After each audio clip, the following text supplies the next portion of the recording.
तुम फिजूल में ही पैसे खर्च कर रहे हो अपने बच्चों की पढ़ाई में। इससे अच्छा ये होता कि तुम उन्हें अपने खेतों में काम करने के लिए कहते। इससे वो तुम्हारी हेल्प भी कर पाते और तुम्हारे जो पैसा अर्न करने में सपोर्ट मिल पाती। ऐसा श्री राम के पिता को सुनने के लिए मिला जब उन्होंने अपने पड़ोसी से अपने बच्चों के लिए उधार मांगी उनकी पढ़ाई की फीस के लिए। लेकिन श्री राम के पिता वहीं नहीं रुके। उन्होंने अपने बच्चों की पढ़ाई के लिए कहीं और से पैसे अरेंज किए और अपने बच्चों को पढ़ाया। श्री राम पढ़ाई में अच्छे थे और उनका प्री फाइनल ईयर में कैंपस में सिलेक्शन हुआ और अच्छी खासी उनको फाइनल ईयर के बाद एक जॉब लग गई। श्री राम का एक ही सपना था कि वो अपने फैमिली में जो चल रहे हैं फाइनेंशियल प्रॉब्लम को ओवरकम कर सके इस जॉब के द्वारा। कई साल तक वो जॉब करते रहे। जॉब करते करते बीच में उन्हें लगा कि यार इसके अलावा भी कुछ अर्निंग सोर्स डेवलप करना चाहिए। उन्होंने अपनी 1-2 वेबसाइट चालू करी, लेकिन उसमें वो सक्सेसफुल नहीं हो पाए। कई सालों के बाद सन 2012 में उन्होंने अपनी यूट्यूब की जर्नी चालू करी और यूट्यूब की जर्नी से उन्होंने वीकेंड पे वो वीडियो बनाते, सैटरडे संडे को अपना समय दे पाते। वो आईटी में थे तो उनको सैटरडे मिलता, सैटरडे संडे वो वीडियो क्रिएट करते और पोस्ट करते। और ऐसा करके एक बार उन्होंने देखा कि उनके चैनल में $1 अर्निंग हुई है। वो काफ़ी खुश हुए और उन्हें ये स्ट्रांग बिलीव हुई कि इससे मैं मोनेटाइज कर सकता हूँ। और ऐसे करके उन्होंने अपनी यूट्यूब की जर्नी को आगे बढ़ाया और उससे यूट्यूब की जर्नी से उन्हें अर्निंग स्टार्ट हुई। ऐसा देखने के बाद उन्होंने सोचा कि क्यों नहीं मैं अपने भाई को भी इस पे यूट्यूब की जर्नी को चालू करने के लिए कहा था। और फिर धीरे से उनके भाई ने स्टार्ट किया चैनल, लेकिन उनको कई सारे स्ट्राइक्स, कॉपीराइट स्ट्राइक्स और बहुत सारी चीज़ें आई और फिर उन्होंने उस चैनल को बंद करके फिर नया चैनल चालू किया। और श्री राम ऐसे ही उन्हें बताते रहे, एक के बाद एक टिप्स बताते रहे और उन्होंने अपने चैनल को अच्छा ग्रो किया। और आज की डेट में श्री राम और उसकी फैमिली, एंटायर फैमिली, सब फैमिली, मतलब उनके फैमिली का यदि चैनल देखें, यूट्यूब का चैनल यदि सबको कंबाइंड करें तो 10 लाख से भी ज़्यादा उनके सब्सक्राइबर हैं। लेकिन श्री राम यहीं पर नहीं रुके। इसके बाद भी उन्होंने अपनी एक ऑनलाइन ट्रेनिंग सेशन चालू किया और उसके बाद कई लोगों को यूट्यूब के बारे में वो सिखा रहे हैं। तो मैं मिलिंद बोरकर आज उनकी किताब यूट्यूब मास्टरी इन 7 डेज़ के बारे में जो भी मैंने पढ़ा है वो आपसे शेयर करने जा रहा हूँ। जो भी मेरे लर्निंग्स है और रिव्यू और लर्निंग्स कहें वो मैं आपसे शेयर कर रहा हूँ। तो फंडामेंटल थिंग ये है कि कोई भी काम चालू करने के पहले चैप्टर 1 में ही उन्होंने ये बताया कि सबसे पहली चीज़ ये है कि आपको बिलीव होना चाहिए और ये अटमोस्ट इम्पॉर्टेंट चीज़ है। यदि आपको बिलीव नहीं है, जैसे मैंने कहा कि एक बहुत फेमस पर्सनालिटी है, उनका एक कोटेशन है, if you believe you are half way there. तो उनका ये कहना है कि आपको अफर्मेशंस की प्रैक्टिस करनी होगी और उसमें सबसे पहला अफर्मेशन ये कि I am having experience and knowledge to share the world. मेरे पास ऐसा नॉलेज है और ऐसा एक्सपीरियंस है जिसे मैं लोगों तक पहुंचाऊं और उनके लाइफ में वैल्यू ऐड कर सकूं।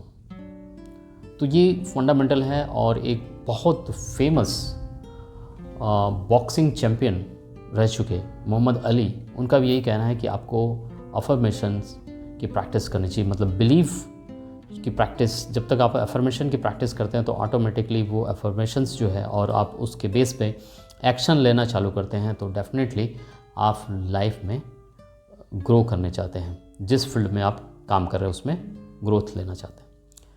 सेकंड फंडामेंटल थिंग वो कहते हैं कि भाई गोल सेटिंग, एक फेमस सा कोट है कि आप बस निकल चुके हैं रास्ते पे, आपने अपनी बाइक ली या अपने कार में आप निकल चुके हैं, कहीं गाड़ी चला रहे हैं, राइड कर रहे हैं, कार चला रहे हैं, ड्राइव कर रहे हैं और आप निकल गए हैं, लेकिन आपको पता नहीं आपको कहाँ जाना है, बस आप निकल चुके हैं। तो आपको कैसे पता चलेगा कि आप उस जगह पहुंच चुके हैं। जब तक आप डिसाइड नहीं करेंगे कि मुझे फ़लाना सिटी में जाना है या फ़लाना जगह जाना है, तभी तो आप यहाँ से लेकर के डेस्टिनेशन ए से आप डेस्टिनेशन बी पे तभी तो पहुँच पाएंगे। स्टार्टिंग जो है, जिस पॉइंट से आपने स्टार्ट किया है और जहाँ जाना है वो एंड पॉइंट आपको पता होना चाहिए, तभी आप कर पाएंगे। तो यूट्यूब की जर्नी के लिए आपको सबसे फंडामेंटल आपको गोल सेटिंग, जो गोल सेट करना होगा कि यार मैं इस साल 2024 में कम से कम मैं, जैसे कि अभी 6 महीने बचे हुए, तो इस 6 महीने में मैं 24 वीडियो या 25 वीडियो क्रिएट करूँगा। महीने के 1 वीडियो, महीने के 4 वीडियो क्रिएट करूँगा, तो 6 × 4 = 24, 24 वीडियो क्रिएट करूँगा। 24 ऐसे वीडियो जो कि वैल्यूएबल हो, जिससे कि लोग बाग सीखें, एजुकेशनल वीडियो। तो जैसे ही हम YouTube की जर्नी चालू करते हैं, ये फंडामेंटल चीज़ हो गया। इसके बाद कैसे चैनल क्रिएट करना है, कि जो हमारी Gmail की आईडी होती है उससे हम YouTube का चैनल क्रिएट कर सकते हैं। YouTube पार्टनर प्रोग्राम और एलिजिबिलिटी, कि आप वैलिड हैं कि नहीं, एलिजिबल हैं कि नहीं उसके लिए। तो सबसे पहले फंडामेंटल ये है कि उसमें 4 चीज़ें आवश्यक है मोनेटाइजेशन के लिए। मोनेटाइज यदि करना है तो 4 एलिजिबिलिटी है। जैसे पहला 1000 सब्सक्राइबर होने चाहिए आपके, और 4000 पब्लिक वॉच होना चाहिए, वो भी 365 डेज़ के अंदर। तीसरा कि आपको 2 वे वेरिफिकेशन होना चाहिए, वेरीफाइड होना चाहिए आपका चैनल। चौथा कि आपके चैनल में कोई भी कॉपीराइट स्ट्राइक नहीं होनी चाहिए। तो ये पार्टनर मोनेटाइजेशन के लिए पार्ट हो गया। लेकिन जैसे ही हम YouTube की जर्नी चालू करते हैं तो 3 मिथ है जो उसे ब्रेक करना आवश्यक है। पहला कि जो कैमरा फोबिया है, पहला कैमरा फोबिया। दूसरा कि मेरे कंटेंट को कौन देखेगा। तीसरा कि मेरे को प्रोफेशनल वीडियोस ही पब्लिक प्रोड्यूस करना है। तो पहले मिथ की बात करें कि यदि राम की बात करें तो उन्होंने 2012 में जो अपना YouTube चैनल स्टार्ट किया था, उन्होंने 1.2 मेगापिक्सल कैमरे से वीडियो शूट करना और उसके बाद अपलोड करना चालू किया था। यदि आपको इसे ओवरकम करना है, फोबिया, कैमरा फोबिया को ओवरकम करना है, तो इसके लिए एक मैं टूल देता हूं आपको, जिससे कि आप प्रैक्टिस कर सकते हैं। आप जो भी वीडियो बनाना चाहते हैं, जो भी आपके स्क्रिप्ट है, उसे आप मिरर के सामने प्रैक्टिस कीजिए। आप मिरर के सामने खड़े होइए और प्रैक्टिस कीजिए। और उसके अलावा भी एक और टेक्निक है, आप लगातार 30 दिन तक आपकी जो भी डेली रूटीन होती है ना, उसे कैमरे में रिकॉर्ड कीजिए। सेल्फी वाले कैमरे में मत रिकॉर्ड कीजिए, उसे कैमरे को फ्लिप कीजिए, रिवर्स साइड में आँखों का जो पूरा जो है डायरेक्शन जो है ना, आपकी आइज़ का डायरेक्शन जो है वो सीधा लेंस पे होना चाहिए, ताकि आप डायरेक्ट लेंस पे देखें। जैसे मैं अभी आपकी आंखों में आंखें डाल करके बात कर रहा हूँ, मतलब कि मैं डायरेक्ट लेंस में देख रहा हूँ, लेकिन मैं आपसे ही बात कर रहा हूँ। तो कैमरा फोबिया ऐसे आप वहाँ से ओवरकम कर सकते हैं। आप 30 डेज़ का चैलेंज लीजिए और 30 दिन तक अपनी डेली लाइफ में जो भी घटना हो रही है उसे रिकॉर्ड कीजिए, और फिर लास्ट फर्स्ट डे और 30th डे में आप देखेंगे कि बहुत ज़्यादा डिफरेंस है आपके बोलने के स्टाइल में, आपके गेस्चर, हैंड गेस्चर्स में काफ़ी बदलाव आया है। तो ये कंटिन्यूस प्रैक्टिस है। फिर आपको अपने वीडियोस को देखना है, चेक करना है कहाँ कहाँ खामियां हैं, उन्हें फिर कैसे कैसे ओवरकम करेंगे। तो आप कंटिन्यूस प्रैक्टिस कर सकते हैं, ये ओवरकम हो सकता है। उसके बाद कि मेरा चैनल, मेरे कंटेंट कौन देखेगा। यदि आपके पास वैल्यूएबल नॉलेज है और लाइफ का एक्सपीरियंस है जो आप लोगों से शेयर कर रहे हैं, तो डेफिनेटली लोग बाग देखेंगे ही देखेंगे। उसके बाद आता है कि एडिटिंग, वीडियो एडिटिंग। वीडियो का पार्ट जो है आपको पहले दिन से आपको करना नहीं है। आप शुरुआत में जो है अपने मोबाइल फ़ोन से, अभी भी मैं मोबाइल फ़ोन से ही शूट कर रहा हूँ, तो आप अपने मोबाइल से शूट कर सकते हैं। ये हो गई। लेकिन जैसे हम वीडियो, ये बेसिक से फंडामेंटल हो गया, लेकिन जैसे हम वीडियो क्रिएट करना चालू करते हैं तो क्या होता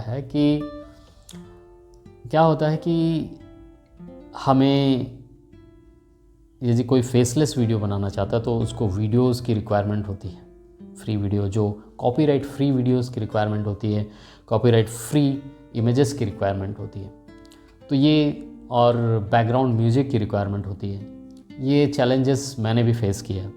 मुझे भी ये प्रॉब्लम हो रही थी। अभी मैं एक और जो मेरे एक फ्रेंड है उनसे मैं डिस्कस कर रहा था इसी के रिगार्डिंग में। तो मैंने सर्च किया और 7 ऐसी वेबसाइट है जिसके माध्यम से आप free images, copyright free images download कर सकते हैं, अपने कंटेंट में, अपने वीडियो में यूज़ कर सकते हैं। एक सवाल ये आता है कि आखिर YouTube क्यों, वाई YouTube? तो यदि मैं आपसे एक सवाल करूं कि इंटरनेट के वर्ल्ड में सबसे बड़ा सर्च इंजन, सबसे पॉपुलर सर्च इंजन कौन सा है, तो आप डेफिनेटली एक जवाब देंगे कि गूगल जो है एक बहुत पॉपुलर सर्च इंजन है। यदि मैं दूसरा सवाल पूछूं कि सेकंड लार्जेस्ट सर्च इंजन कौन सा है, तो आपका जवाब क्या है? तो उसका आंसर है यूट्यूब। वर्ल्ड का सेकंड लार्जेस्ट सर्च इंजन है यूट्यूब। और यूट्यूब में सबसे ज़्यादा लोग जो सेकंड लार्जेस्ट है उसमें सर्च करते हैं, उनकी जो प्रॉब्लम्स रहती है उसको सर्च करते हैं। तो और 2020 के बाद में, जो कोविड के बाद में, ये ऑनलाइन का जो जरिया है वो काफ़ी बढ़ गया है। तो आप अपने नॉलेज को, अपने एक्सपीरियंस को लोगों तक इस वीडियो की जर्नी के माध्यम से पहुंचा सकते हैं। तो ये बेसिक ये यूट्यूब क्यों का आंसर है। उसके बाद में एक, जैसे आपने चैनल मान लीजिए आपने क्रिएट किया, तो जैसे टॉपिक का नाम है how to get 100 subscriber within 24 आवर्स। आज की डेट में ऐसा कौन है जो व्हाट्सअप यूज़ नहीं करता? सभी यूज़ करते हैं। और व्हाट्सअप में हमारे बहुत सारे ग्रुप हैं। पहला स्कूल फ्रेंड्स का ग्रुप, कॉलेज फ्रेंड्स का ग्रुप, प्रोफेशनल्स का ग्रुप, और फिर फैमिली मेम्बर्स का ग्रुप। तो ऐसे कई सारे ग्रुप हैं। और जो व्हाट्सअप यूज़ करता है वो अधिकांश लोग फेसबुक भी यूज़ करते हैं। और फेसबुक में ऐसे कई लोग होंगे जिनके 200 से 100+ फ्रेंड्स होंगे डेफिनेटली। तो आप इस प्लेटफॉर्म्स का, जो भी प्लेटफॉर्म आप यूज़ कर रहे हैं सोशल मीडिया प्लेटफॉर्म का, की हेल्प ले सकते हैं। वो ऐसे कि आपने एक पहला वीडियो आपने क्रिएट किया।